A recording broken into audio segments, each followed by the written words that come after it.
Ottoman umpire کی پچھلی video میں ہم نے دیکھا کہ کیسے سلطان مراد دوم نے اناطولیہ میں بغاوتوں پر قابو پاتے ہوئے یورپ میں ہنگری، سرویا اور ولاچیا کو اپنا فرمانبردار بنا لیا تھا اور سلطان نے انہیں سالانہ خراج دینے پر بھی مجبور کر لیا تھا۔ اب بظاہر دیکھنے میں تو 1435 عیسوی تک حالات تقریباً نارمل ہو چکے تھے، لیکن 1437 عیسوی میں ہنگری کے بادشاہ سجمنٹ کی موت کے بعد عثمانیوں کے خلاف یورپ سے ایک طوفان اٹھنے والا تھا، اور یہ طوفان اس قدر طاقتور تھا کہ اس کی لہریں عثمانیوں کے دارالحکومت ادرنے تک پہنچنے والی تھیں۔ آج کی اس ویڈیو میں ہم عثمانیوں کو پے در پے شکستیں دینے والے عیسائیوں کے نئے ہیرو جان ہونیاڈی کے بارے میں بات کریں گے، اور کیسے ترکوں کو یورپ سے نکالنے کے لیے عیسائی اتحاد نے سلطنت عثمانیہ پر حملہ کیا، اور کیسے سلطان مراد نے وارنا کی جنگ میں عیسائیوں کی متحدہ افواج کو شکست دے کر عثمانی سلطنت کو تباہ ہونے سے بچایا تھا۔ 1437 عیسوی میں ہنگری کے بادشاہ سجمنٹ کی موت نے ہنگری کے دارالحکومت بوڈا میں سیاسی عدم استحکام کا ایک نیا دور پیدا کیا، کیونکہ بادشاہ کا کوئی بیٹا نہیں تھا جو کہ اس کی موت کے بعد اس کا وارث بنے اور تخت نشین ہو۔ بلاخر آسٹریا کے ڈیوک البرٹ کو، جو کہ مرنے والے بادشاہ سجمنٹ کا داماد تھا، اسے ہنگری کے امراء نے ہنگری کی بادشاہت کے لیے اسے منتخب کر لیا، لیکن اس کی تخت نشینی کے بعد ٹرانسلوینیا کے کسانوں کی بغاوت اور ولاچیا کے علاقے سے عثمانیوں کے چھاپے نے نئے ہنگیرین بادشاہ کی ساکھ کو بری طرح متاثر کیا، کیونکہ اس نے نہ تو کسانوں اور نہ ہی عثمانیوں کے خلاف کوئی اہم ترین پیش رفت کی تھی۔ اس دوران ہنگری میں سیاسی استحکام کا فائدہ اٹھاتے ہوئے عثمانی سلطان مراد دوم نے مغربی بلقان پر عثمانی کنٹرول کو مستحکم کرنے کے لیے سلطان مراد نے سربیا، جو کہ ان کی اپنی جاگیر تھی، اس پر حملہ کیا، اور 844 ہجری بمطابق 1440 عیسوی میں 3 ماہ کے شدید محاصرے کے بعد سربیا کو فتح کر لیا گیا، اور اب سربیا براہ راست عثمانیوں کی حکمرانی میں آ چکا تھا اور اسے سلطنت عثمانیہ کا ایک صوبہ بنا دیا گیا۔ اس شکست کے بعد سربیا کا بادشاہ جارج برینکووچ بھاگ کر ہنگری کے دارالحکومت بوڈا چلا گیا۔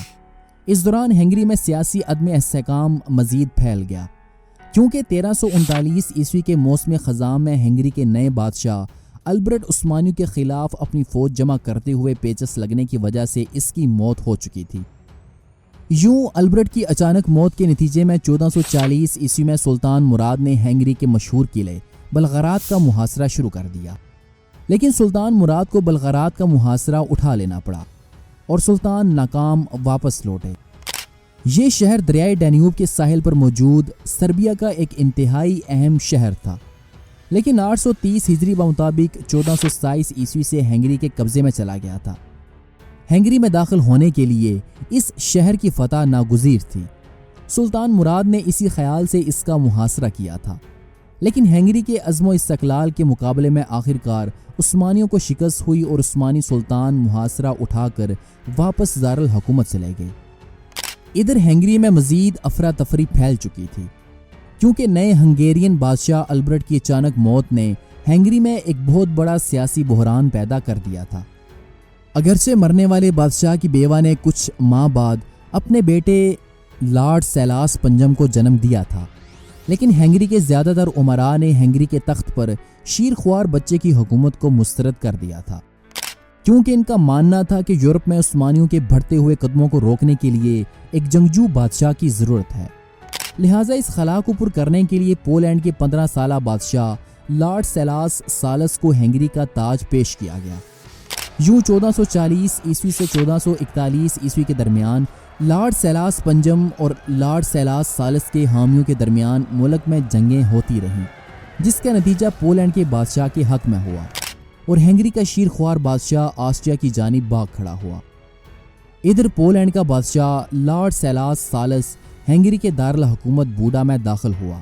اس نے اپنے وفاداروں کو خاص عہدوں پر مقرر کرنے کے بعد اس نے اپنی بادشاہت پر گرفت مضبوط کرنا شروع کر دی۔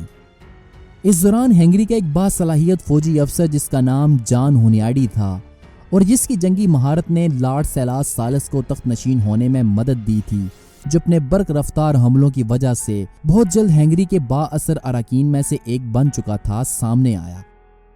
ہنگری اور عثمانیوں کے درمیان اسی سال موسم گرما کی آخر میں جنگ شروع ہوئی، جب جان ہونیاڈی نے عثمانیوں کے زیر قبضہ سرویا پر ایک بہت بڑا حملہ کیا اور اس نے سرویا میں موجود عثمانی گورنر اسحاق پاشا کو بری طرح شکست دیتے ہوئے کئی علاقوں کو تباہ و برباد کر دیا تھا۔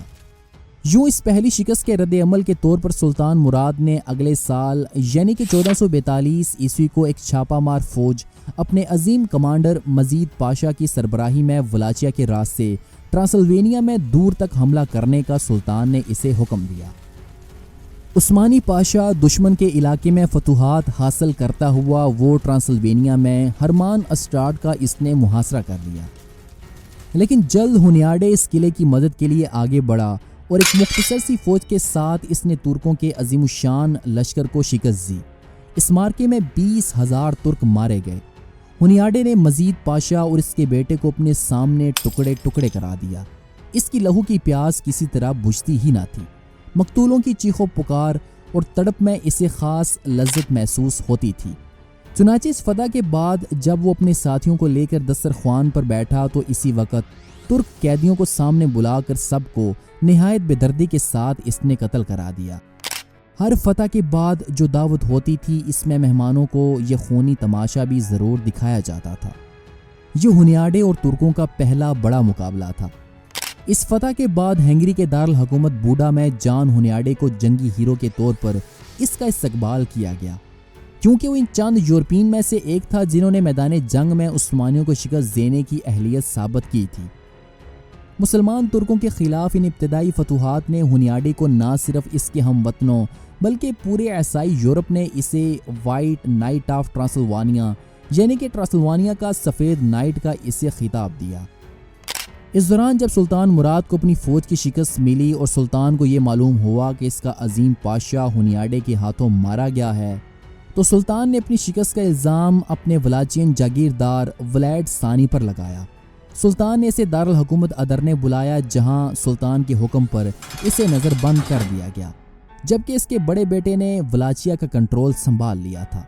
سلطان مراد کا یہ اقدام انتہائی غلط ثابت ہوا، کیونکہ سلطان کے اس اقدام کا فائدہ اٹھاتے ہوئے ہنیاڈے نے ولاچیا کا رخ کیا، اور جب سلطان کو یہ خبر پہنچی تو سلطان نے 80,000 کی ایک دوسری فوج اپنے کمانڈر شہاب الدین پاشا کی سرکردگی میں روانہ کی۔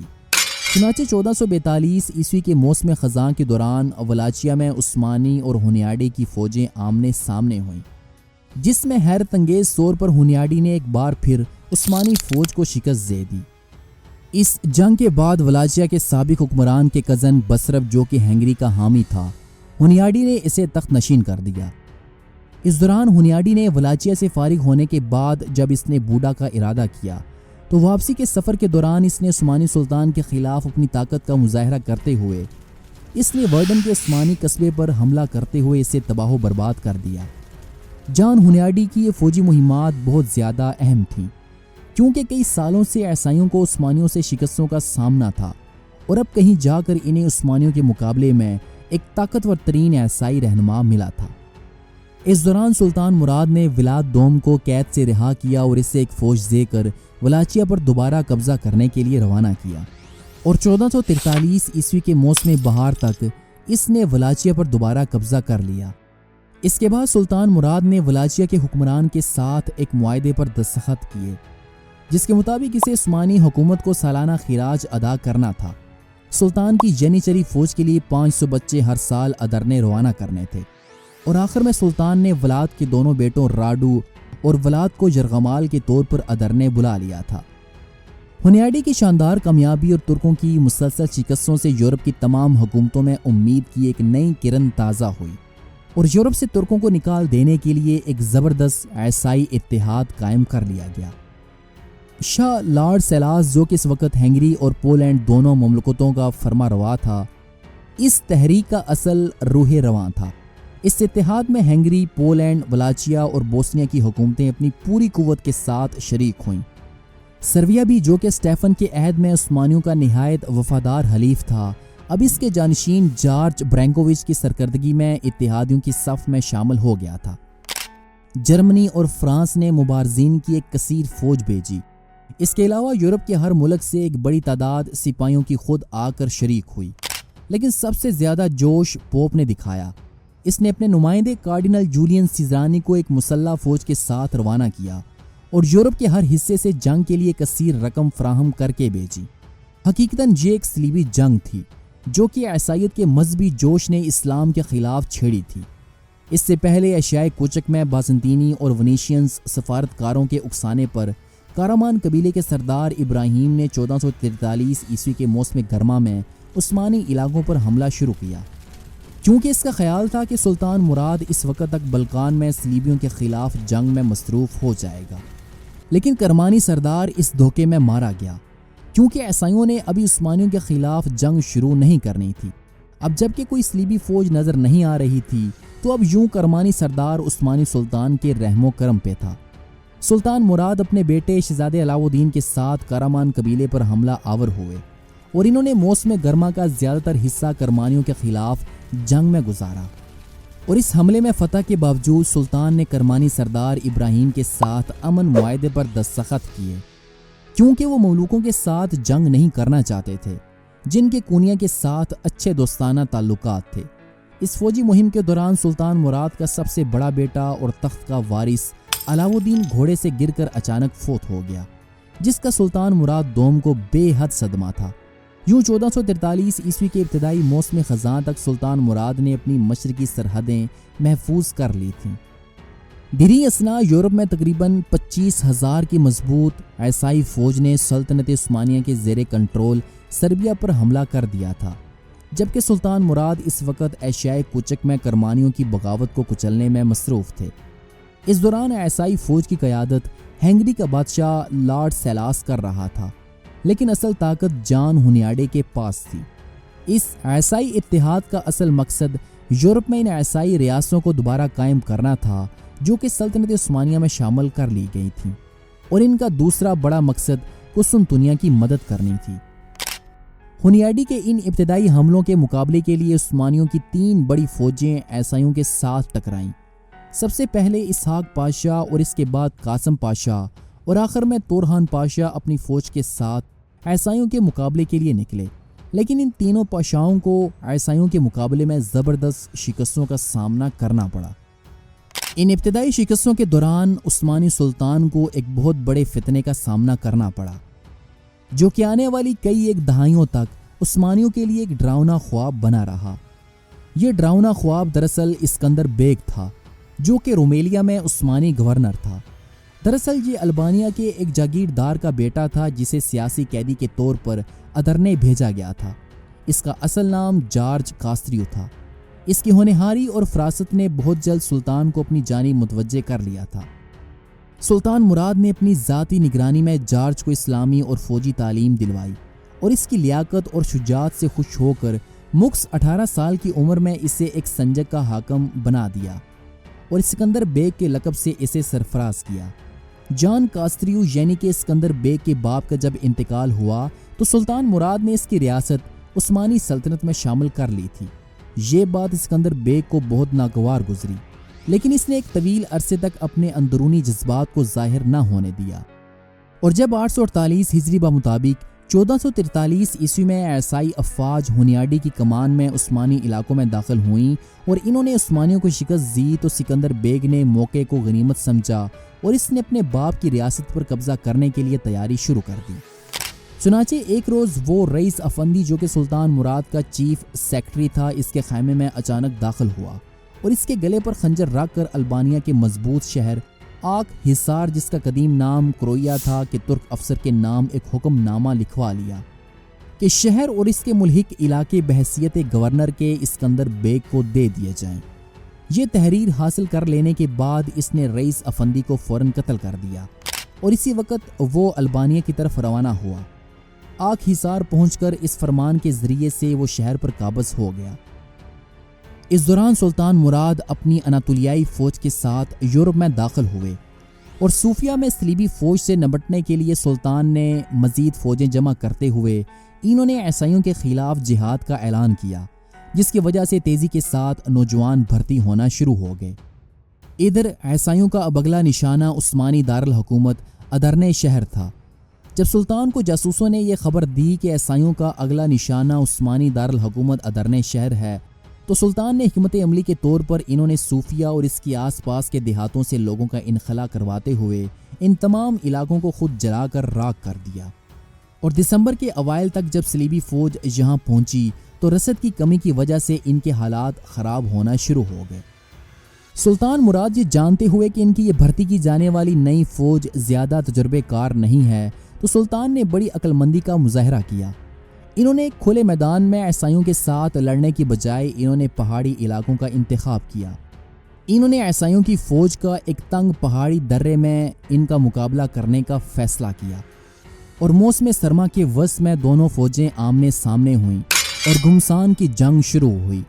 اس دوران دونوں جانب پہاڑیوں کی اونچائی سے عثمانی توپیں نیچے درے میں صلیبی فوج پر گولے برسا رہی تھیں، اور یوں سلطان مراد کی اس حکمت عملی سے عیسائی فوج پسپا ہونا شروع ہو گئی۔ سلطان مراد نے بھاگتی ہوئی عیسائی فوج کا تعاقب کرنے کے لیے انہوں نے اپنے 2 کمانڈر قاسم بے اور تورحان بے کو روانہ کیا کہ وہ دشمن کا تعاقب کرتے ہوئے انہیں منتشر کریں، لیکن اس جنگ میں شکست کے باوجود ہونیاڈی نے ایک بہترین جنگجو ہونے کا ثبوت دیتے ہوئے اس نے تعاقب کرنے والی عثمانی فوج کا مقابلہ کرنے کا فیصلہ کیا، اور اس نے سربیا کے قصبے کونوویکا کے قریب عثمانی فوج کو جال میں پھنسا لیا، اور جب تعاقب کرنے والی عثمانی فوج عیسائی لشکر کے پاس آئی تو چاروں اطراف سے چھپی ہوئی فوج نے ان پر حملہ کر دیا، جس کے بعد عثمانی فوج کو سخت ترین شکست کا سامنا کرنا پڑا، اور اس شکست کے دوران سلطان کے داماد محمود چیلیبی کو یرغمال کے طور پر عیسائی افواج اپنے ساتھ ہنگری لے گئی، اور جنوری 1444 عیسوی کے آخر میں صلیبی فوج بلغراد میں داخل ہوئی۔ یہاں ہنگری میں جان ہونیاڈی کو قومی ہیرو کے طور پر اس کا استقبال کیا گیا۔ ادھر ان تمام شکستوں کی وجہ سے دارالحکومت ادرنے میں عثمانی حکام انتہائی اداس اور پریشان تھے۔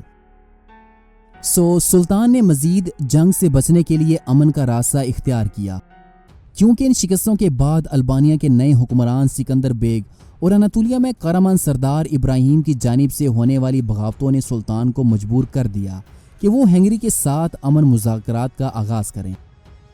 ایک طویل گفت و شنید کے بعد بالآخر 26 ربیع الاول 848 ہجری بمطابق 12 جولائی 1444 عیسوی کو زیجدین کے مقام پر ایک صلح نامہ لکھا گیا، جس کی روح سے سرویا سلطنت عثمانیہ سے آزاد کر دیا گیا اور ولاچیا ہنگری کو دے دیا گیا۔ اس کے علاوہ سلطان مراد نے 60,000 دوکات عثمانی جرنل اور اپنے داماد محمود چیلیبی کا زر فدیہ ادا کیا، جو کہ گزشتہ جنگ میں عیسائیوں کے ہاتھوں گرفتار ہو گیا تھا۔ یہ صلح 10 سال کے لیے کی گئی تھی۔ اس پر پابند رہنے کے لیے لارڈ سیلاس نے انجیل اور سلطان مراد نے قرآن کو ہاتھ میں لے کر قسم کھائی تھی۔ ایشیائے کوچک میں امن پہلے ہی قائم ہو چکا تھا۔ اس صلح نامے سے یورپ کی جنگ کا بھی بظاہر خاتمہ ہو گیا اور سلطان مراد کو اطمینان حاصل ہوا۔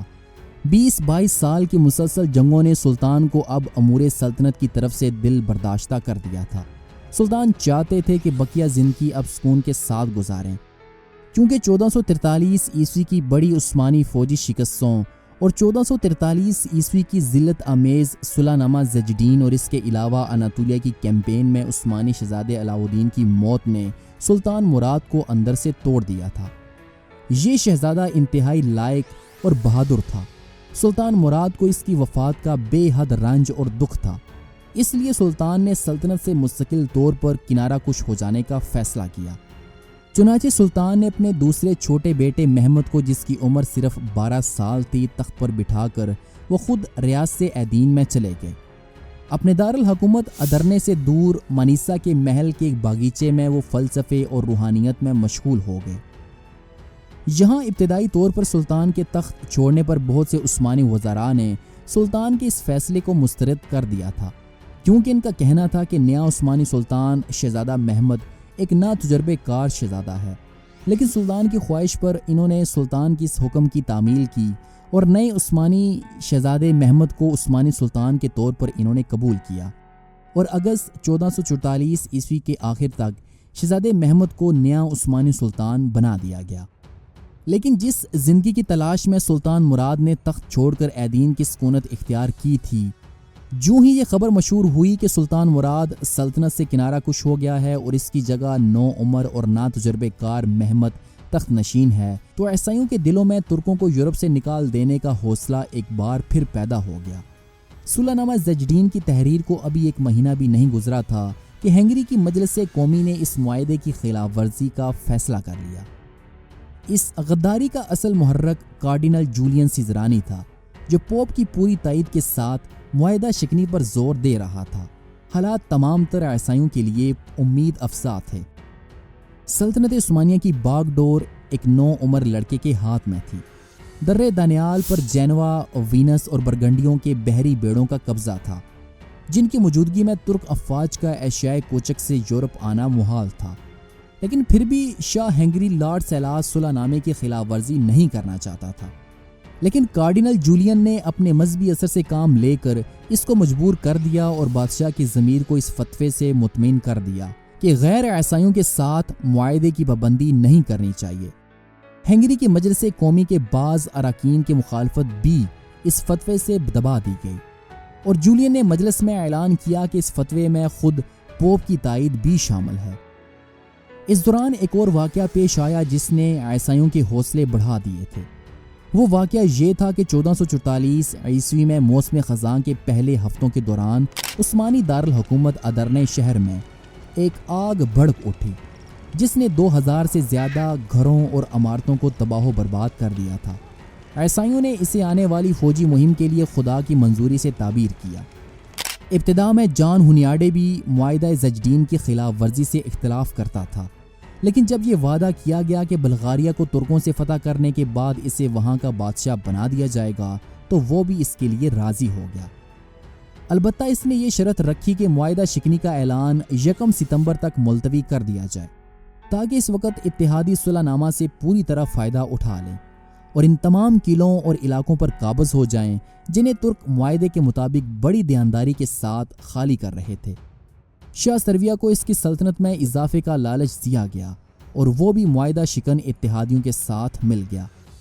ایک انگریز مورخ لین پول لکھتا ہے کہ جس طریقے سے یہ غداری عمل میں لائی گئی، اس سے زیادہ معیوب بات یورپ کے سرماؤں اور ایک بڑے سپہ سالار کی شہرت کے لیے تصور میں بھی نہیں لائی جا سکتی۔ جس وقت عثمانی دست سے مذکورہ بالا قلعوں اور علاقوں سے نکل آئے اور اتحادیوں نے صلح نامے سے پوری طرح فائدہ اٹھا لیا، تو شاہ لارڈ سیلاس، کارڈینل جولین اور ہنیاڈے نے 1 ستمبر کو 20,000 کی فوج کے ساتھ سلطنت عثمانیہ پر حملہ کرنے کی غرض سے وہ بوڈا سے روانہ ہوئے۔ ترک اس فریب سے بالکل بے خبر تھے۔ نتیجہ یہ ہوا کہ متعدد قلعے ان کے ہاتھ سے نکل گئے، قلعوں کے ترک دست سے قتل کر دیے گئے یا پھر انہیں چٹانوں سے گرا کر انہیں شہید کر دیا گیا۔ دریائے ڈینیوب کو عبور کرنے میں تقریباً عیسائی فوج کو 4 دن لگے۔ اس کے بعد صلیبی فوج نے ڈینیوب کے جنوبی کنارے کے ساتھ ساتھ مشرق کی طرف پیش قدمی شروع کر دی، اور وہ ویڈین اور اوریا ہوو کے علاقوں کو تباہ و برباد کرتے ہوئے انہوں نے تمام تر باشندوں کو قتل کر دیا۔ اکتوبر کو نیکوپولس کا قلعہ بھی صلیبیوں کے قبضے میں آ گیا۔ عیسائیوں کو اس بات کا بخوبی علم تھا کہ اناطولیہ سے فوجی کمک عثمانیوں کو نہیں پہنچ سکتی، اس لیے انہوں نے فوری طور پر ادرنے شہر کی جانب پیش قدمی شروع کر دی۔ اس دوران سلطان محمد کے وزیر جاندارلی خلیل پاشا نے ایک خط منیسا میں سلطان مراد دوم کو لکھا، لیکن سلطان نے اس خط کا کوئی خاص جواب نہ دیا۔ سلطان نے لکھا کہ میں اب تخت چھوڑ چکا ہوں اور اب موجودہ بحران سے نکالنے کا کام اس کے بیٹے کا ہے۔ جب سلطان مراد کا یہ خط ان کے بیٹے محمد نے پڑھا تو انہوں نے ایک خط اپنے والد سلطان مراد دوم کو لکھا، جس میں انہوں نے لکھا کہ اگر آپ بادشاہ ہیں تو آئیں اور آ کر اپنی سلطنت کو دشمن سے بچائیں، اور اگر میں سلطان ہوں تو میں آپ کو حکم دیتا ہوں کہ آپ آئیں اور میری فوجوں کی قیادت کریں۔ ان واقعات کی خبریں سن کر سلطان مراد گوشہ نشینی سے نکل کر میدان جنگ میں آنے کے لیے تیار ہو گئے، اور بورسا شہر میں سلطان نے اناطولیہ میں موجود ترک سپاہ کو جمع کرنا شروع کر دیا۔ کچھ دنوں بعد فوج تیار ہو گئی اور یورپ کی طرف پیش قدمی شروع کر دی گئی، لیکن درے دانیال پر عیسائی بیڑوں کا قبضہ تھا، جس کی وجہ سے سلطان نے جنوا کے جہازوں کو فی سپاہی 1 دکات کی شرح سے محصول ادا کر کے اپنی پوری فوج کو یورپ میں منتقل کر دیا۔ اب عثمانیوں کے پاس ایک مضبوط فوج ہونے کے ساتھ ساتھ ان کے پاس ایک فوجی لیڈر بھی تھا۔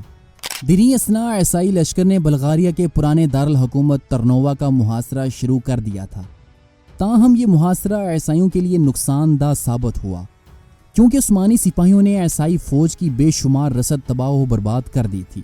اب رسد کی کمی کی وجہ سے ہنیاڈی نے فوج کو مشرق کی طرف بحیرہ اسود کے ساحل کی طرف جانے کا حکم دیا، جہاں صلیبی بحری بیڑے انہیں دوبارہ رسد کی فراہمی کر سکتے تھے۔ یوں اب ادرنے کی جانب پیش قدمی کو عارضی طور پر ترک کر دیا گیا۔ بحیرہ اسود کے ساحل پر پہنچ کر عیسائی افواج نے جنوب کا رخ کیا اور کئی اہم مقامات کو فتح کرتے ہوئے وہ وارنا جا پہنچے اور اس مشہور شہر کا محاصرہ کر لیا گیا۔ یہاں بھی ترک اس اچانک حملے کے لیے بالکل تیار نہ تھے اور مجبوراً انہیں ہتھیار ڈال دینے پڑے اور وارنا پر بھی عیسائیوں کا قبضہ ہو گیا۔ اس دوران سلطان مراد کی یورپ میں آمد کی خبر صلیبی فوج تک پہنچ چکی تھی۔ سلطان مراد نے یورپ میں ادرنے شہر میں فوجوں کو جمع کیا اور نومبر کے پہلے ہفتے تک جبکہ عثمانی فوجیں تیار ہو چکی تھیں، سلطان نے اپنے کم عمر بیٹے محمد اور وزیر جاندارلی خلیل پاشا کو ادرنے شہر چھوڑ کر وہ خود 40,000 کی مضبوط فوج کے ساتھ وارنا کی جانب پیش قدمی کرنے لگے۔ یوں 9 نومبر کو جان ہونیاڈی کے ٹرانسلوینیائی گھڑسواروں نے سلطان مراد کی عظیم فوج کو آتے ہوئے دیکھا۔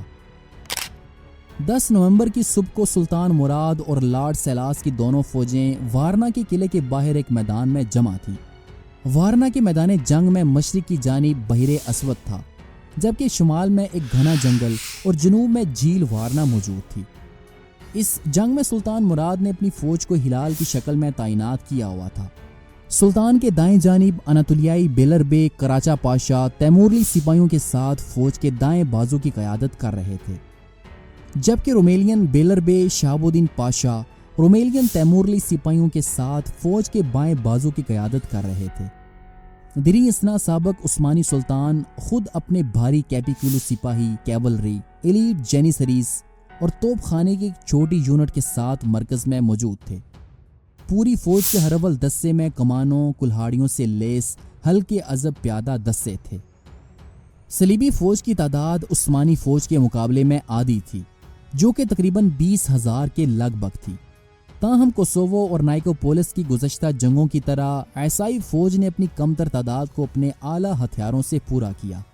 جان ہونیاڈی کے بہنوئی مائیکل سلیگی بائیں بازو کی قیادت کر رہا تھا، جو کہ ٹرانسلوینیائی بھاری نائٹس اور ہلکے حصار گھڑسواروں پر مشتمل تھا۔ یہ گھڑسوار دستے عثمانی ترکوں کے خلاف طویل مہم اور دیگر فوجی مہمات کے سخت تجربے کار تھے۔ بادشاہ لارڈ سیلاس اور جان ہونیاڈے مرکز کی کمان کر رہے تھے، جس میں بادشاہ کا ذاتی گھڑسوار دستہ، ہنگری اور پولینڈ کی ہیوی ماؤنٹڈ نائٹس اور جرمنی سے کرائے کی پیادہ سپاہی فوج بھی شامل تھی۔ جان دی ڈومینس صلیبی لشکر کے دائیں بازو کی قیادت کر رہا تھا، جس کے پاس ہنگری کے بھاری پیادہ جبکہ بوسنیا اور کروشیا سے ہلکی پیادہ گھڑسوار دستے شامل تھے۔ آخر میں جولین سیزرانی کے پاس ایک گھڑسوار دستہ تھا۔ اس کے علاوہ سب سے آخر میں لشکر کے عقب میں موجود شہزادے میرچا اپنے گھڑسواروں کے ساتھ عقب میں تعینات تھا۔ اس جنگ میں سلطان مراد کے زیر کمان ینیچری دستوں میں ایک سپاہی نے ایک اونچے نیزے کے سرے پر صلح نامہ زیجڈین کی نقل فوجی نشان کے طور پر لٹکائی ہوئی تھی۔ جنگ کا آغاز عیسائی فوج کے بائیں پہلو نے سب سے پہلے کیا، جہاں پر عثمانی فوج کے دائیں بازو پر موجود کراچا بے نے اپنے سواروں کے ساتھ دشمن کا مقابلہ کیا، اور جیسے ہی جنگ شروع ہوئی تو میرچا دوم کے ماتحت ولاچن گھڑسوار دستے میدان میں داخل ہوئے، اور ان دستوں کے مقابلے کے لیے سلطان مراد نے مرکز سے 2 پیدل دستوں کو روانہ کیا۔ اس دوران اناتولیائی بیلر بے کراچا کے گھڑسوار دستے دشمن کے تابڑ توڑ حملوں کا مقابلہ نہ کر سکے، اور بے شمار سپاہی اس ابتدائی حملے میں مارے گئے، اور چند گھڑسوار دستے تو میدان جنگ سے بھاگ نکلے۔ جنگ کی گرمی کی شدت کے دوران کراچا بے اپنے سپاہیوں کی حوصلہ افزائی کرتے ہوئے انہوں نے ڈٹ کر دشمن کا مقابلہ کیا، لیکن اس گمسان کی جنگ میں کراچا بے اپنے ذاتی محافظوں کے ساتھ بڑی مردانگی کے ساتھ لڑتے ہوئے شہید ہو گئے۔ اس کے ساتھ ہی اناتولیائی سپاہی میدان جنگ سے بھاگ نکلے۔ اب یوں دیکھا جائے تو عیسائیوں نے جنگ کا ابتدائی مرحلہ بڑی آسانی کے ساتھ جیت لیا تھا، لیکن دوسری جگہوں پر وارنا کی جنگ اب بھی بدستور جاری تھی۔ عثمانی فوج کے بائیں جانب شہاب الدین پاشا اپنے اکنجی گھڑسواروں کے ابتدائی حملوں کی وجہ سے کامیاب ہو چکے تھے، اور ان کے تابڑ توڑ حملوں کی وجہ سے جان ڈی ڈومینس کی فوجیں مکمل طور پر شکست کھا کر لشکر کے عقب میں جنگی ویگنوں کی طرف بھاگنے لگے۔ اس دوران جان ہونیاڈی نے 2 گھڑسوار دستوں کی کمان کرتے ہوئے اس نے شہاب الدین کے دستے پر حملہ کر دیا، لیکن جہاں ترک تیر اندازوں نے صلیبیوں کے اس جنگی ہیرو کو واپس پسپا ہونے پر مجبور کر دیا تھا۔ اور اسی دوران ایک تیر جان ہنیاڈی کے ہیلمٹ کو چیرتا ہوا اس کے سر تک جا پہنچا اور وہ بڑی مشکل کے ساتھ واپس میدان جنگ میں پہنچنے میں کامیاب ہوا۔ شہاب الدین پاشا نے صلیبی فوج کے 4 جھنڈوں پر قبضہ کرتے ہوئے وہ اب بحیر اسود کی سمت آگے بڑھنے لگے اور جلد ہی شہاب الدین پاشا اپنی فوج کے ساتھ جہاں پہنچ گئے۔ اس دوران ہنیاڈی اور لارڈ سیلاس اپنے اس لشکر کی مدد کے لیے میدان میں اترے۔ اب یہ دیکھتے ہوئے کہ دشمن کی تعداد زیادہ ہو گئی ہے تو شہاب الدین پاشا نے اپنی تھکی ہوئی افواج کو میدان سے واپس پسپا ہونے کا حکم دیا، لیکن اس پسپائی کے دوران آدھی فوج ماری گئی۔ یوں جنگ وارنا کے ان ابتدائی گھنٹوں میں دونوں جانب سے ہزاروں سپاہی موت کے گھاٹ اتار دیے گئے تھے اور میدان میں پڑے زخمیوں کی آہوں کے علاوہ خون آلود لاشوں، بارود اور پسینے کی بدبو کسی جہنم سے کم نہ تھی۔ زیادہ تر عثمانی فوج یا تو میدان چھوڑ کر بھاگ گئی تھی یا جنگ میں ماری گئی تھی۔ یوں دوپہر میں آگ برساتا سورج میدان جنگ کے اوپر چمک رہا تھا اور دونوں فوجوں کے درمیان لڑائی میں تھوڑا وقفہ پیدا ہوا۔ اس مختصر سے جنگی وقفے کے دوران عیسائی رہنماؤں نے لشکر کے عقب میں اپنے اگلے لاہے عمل پر بات چیت شروع کی۔ اس پر بادشاہ نے اپنے مشیروں کی رائے کا ساتھ دیا اور اس میٹنگ کے اختتام پر 20 سالہ لارڈ سیلاس اپنے 500 بھاری سواروں کے گروپ کے ساتھ اس نے اپنی تلوار نکالی اور عثمانیوں کی جانب آگے بڑھنے لگا اور جلد وہ عثمانی فوج کے قریب جا پہنچا۔ لارڈ سیلاس جو کہ نہایت بہادری کے ساتھ لڑ رہا تھا، اس کا گھوڑا اچانک زخمی ہوا اور وہ گھوڑے سے نیچے گرا۔ اس نے ینیچری سپاہیوں سے کہا کہ اسے قید کر لیا جائے، مگر ترکوں میں عیسائیوں کی معاہدہ شکنی سے اس قدر برہمی پھیلی ہوئی تھی کہ انہوں نے اس کی خواہش پر توجہ نہ دی اور ایک پرانے ینیچری خواجہ خیری نے فوراً اس کا سر کاٹ کر ایک نیزے پر رکھا اور نیزے کو بلند کر کے عیسائیوں کی طرف بڑھا۔ امرائے ہنگری کے دل اس منظر کو دیکھتے ہی بیٹھ گئے اور وہ نہایت بدحواسی کے عالم میں میدان چھوڑ کر بھاگ نکلے۔